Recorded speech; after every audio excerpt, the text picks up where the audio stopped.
እውነተኝነት አትዋሻት። ሚስትህን በፍጹም አትዋሻት። እውነተኛ ሆነ ተገኝላት፣ ታማኝ ሆንላት፣ ጊዜ ስጣት። እነዚህ ሁሉ ከእርሷ ዘንድ እንድትወደድ የሚያደርጉ ነገራቶች ናቸው። ከዚያ በኋላ ደሃ ሁን ከፈለክ እንደው እርሷን ብቻ ለማስተዳደር አቅም ይኖርህ እንጂ ከአንተ ውጭ ሌላ ምድር ላይ በቃ ሌላ ሰው ያለው ላይ ይመስላል። ግን አብዛኛው ሰው በገንዘቡ ኃይል ያመጣል፣ ጊዜ አይሰጣትም፣ አያከብራትም። ሰው ፊት ምናምን ያለ እንትን ይላታል። ለእሷ ጊዜ ምናምን የለውም። ጓደኞቹ ጋር ያመሻል ምናምን፣ ልክ ማታ ይመጣል።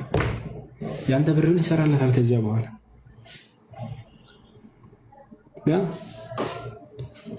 እንደዛ መሆን የለበትም።